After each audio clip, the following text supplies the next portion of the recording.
саволи дигар бародарои азиз ва гиромӣ барои ман муроҷиат карданд ки дар бораи ҳамин қассобҳо, дар бораи касоне ки бо гӯшт сари кор доранд, яъне гӯштфурӯшанд. ҳоҷи бобо гуфтанд дар бораи ҳамино як суҳбат кунем, барои оне ки инҳо аз қассобҳо яъне чӣ шикоят доранд ё чӣ нороҳатӣ доранд. мегӯяд бояд мувофиқи ҳамун каталоге ки гӯштфурӯш бояд гӯшт бифурӯшад, ҳамун устуғонҳое ки дар даруни гӯшт ҳаст мегӯяд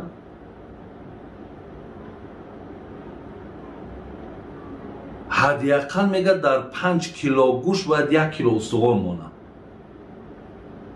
лекин ҳозир мегӯяд то ҷое шидааст ки ҳатто ҳамун гардани гова мегӯяд гӯштҳои лаҳмша мегиранд баробари ҳамин гӯште ки имрӯз 60 сумай 70 сумай ҳамчун гӯшти лаҳм мефурӯшанд. ӯ устуғонша ҳам мақсад дар як нафари дигаре ки ин чиза намефаҳмад 3 кило гӯшт мегирад, 1 кило гӯшташ мақсад фақат устуғонай. ҳамун устуғонам баробари ҳамун 70 сум меравад. барои ҳамин бародарои азиз, ман агар чанде дар гирди қассоб, гӯштфурӯшӣ, мисол устуғона тақсим кардан ман маълумот надорам. лекин ман ба шумо муроҷиат мекунам ки шумо бародарои азиз худтон маълумот доред. агар дар ҳамин гӯштфурӯшитон шумо агар ҳаққи нафареро бихӯред ё дар ҳаққи як бародаре зулм кунед ё ӯро сода кардаву ҳамун чӣ хеле ки мисол мувофиқи фанд фуребихта дар як одам гузаронидӣ, фикр кун ки ту бародари азиз ҳалол намехӯрӣ, ҳаром мехӯрӣ. ҷаноби абдулло ибни умар мегӯяд лав саллайтум ҳатта такуну калҳаноё ва сумтум ҳатта такуну калавтор мо туқбалу золика минкум илла бивараин ҳоҷиз. бачаи ҳазрати умар мегуфт ки агар ту намоз хонӣ, он қадар намозе ки ай намози зиёд хондана миёнат кузала шавад, мисли ҳамун мӯи сафедое ки миёнашон хам мешавад, ҳамин қадар рӯзае бигирӣ ки ранги риштавори борик шай. агар то дар ту тақво набошад, дар ту эҳтиёт набошад, дар ту луқмаи ҳалол набошад, ин рӯзаву ин намозат тра на дар дунё на дар охират даста намегирад.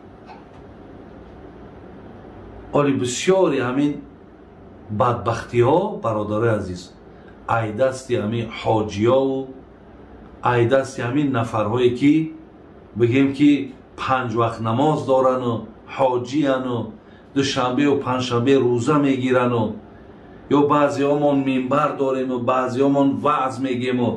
лекин бисёр бадбахтиҳое дорем ки бо ин бадбахтиҳомон бо ин нафсҳое ки бигем дигар гуфти ай мардум дуридагии нафса дигар ҷамъкаш наметонӣ, лекин ту дина сиёҳ кардесай, ту ҳамун рутбаи ҳоҷигиро ҳайф кардесай, ту ҳамун қадри намозхону қадри воиза паст кардесай. агар не ҳазор нобути худат. як замон ман даврои дарами кӯло буданам, бачаҳо омадан шикоят карданд ки ҳамин говҳоро даҳаншона ба скоч мебастаяну баъд зинда ба зинда барои он ки ҳамун пӯстша мефурӯшанд ку аку пӯсте ки агар мақсад то гарданаш якҷоя гуфти ҳамун рӯсо силикон бошад, ин пӯсти қимат будай. модоме ки гова ки ай гарданаш мебранд ними пӯсташ ки ба гардан мерававу نیمی پوستش مثال با تنش جدا میشه، نرخی او دیگه بده یا نرخی که با گردنش با کلش یا جویا بیاد، این نرخ قیمت بده. میگه همو گاو دهنش میبستن، زنده با زنده گردنش پوست میکردن، بعد گردنش میبریدن. این رحمی تو در کجای؟ این تو حیوان این خیلی بیرحم نیست. پیامبر نازنین میگفت که من لم یرحم لا یرحم.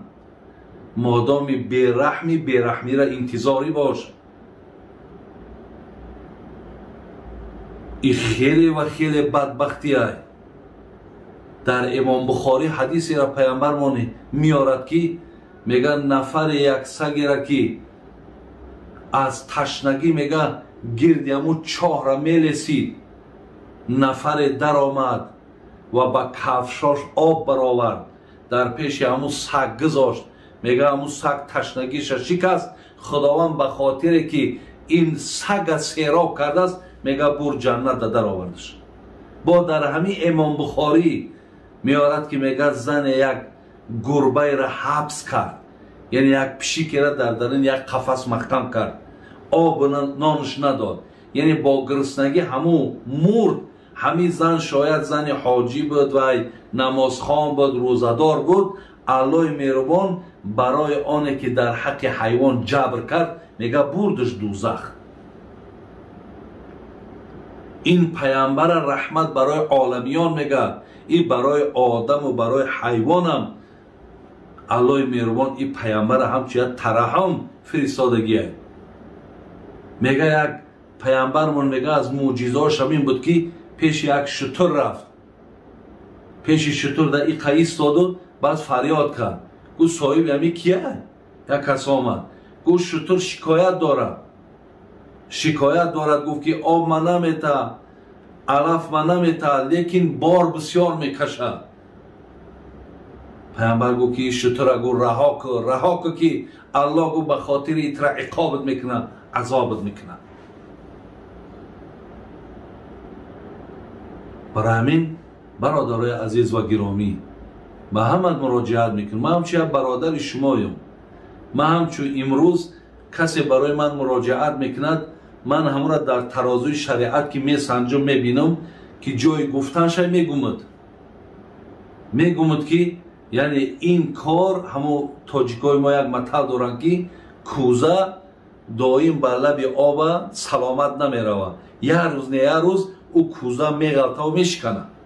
یعنی این کاری تو هم، این حرام خوری تو هم، این جبری تو هم دراز نمیروه. اخیر دارد که یگان آفت، یگان بلا، یگان مشکلات میبینی که یا خانت سوخت، میبینی یا خانت آب زد، یا میبینی که بچه که در یگان فلاکت زد، یا میبینی یا درد فراد گرفت. خلاص عذاب الهی بر بالات می آید. برای بسیار بسیار در این مسئله جدی باش، هوشیار باش. مردم حقش نخود، برای مردم همچون خودت بدان. برای چی پیامبر گرامی میگه که مؤمن نمی شمارم آن کسی را که آنچه برای خودش دوست میداره برای دیگران دوست نداره. یعنی اگر به شرطی که تو برای دیگران دوست نداری که آن چیزی را که برای خودت دوست میداری، تو مؤمن نیستی. یعنی فریب حاجگی و فریب نماز و فریب رمضان اینها را نخور که اینا فایده نمیکنن. خدای مهربان توفیق تان بده، الله مهربان هدایت تان کنه که از این چیزها مقصد ما و شما دور باشیم. یک روز میگه پیامبر گرامی بازار در آمدن، یک خرما فروش دیدن که بالا در خرماهای خشرو رنگی که بعضی سوداگرای ما کچکا و پیازی خشرو را در بالا میمونه و تشت همه میده چویده و پوسیدگی شد. حضرت گرفت میگه خرما را تشت نگاه کرد که همه ویران و پوسیدگیه، همش عرره کرد. گفت این خیلی سودا کرد. اگر او طرز تو کرده بودی و با همون خیلی اگر سودا کنی، این خیانت می شود و خائن امت من نیست. برای همین بسیار احتیاط کنیم برادرای عزیز و گرامی که این چیزا را ما و شما رعایت کنیم.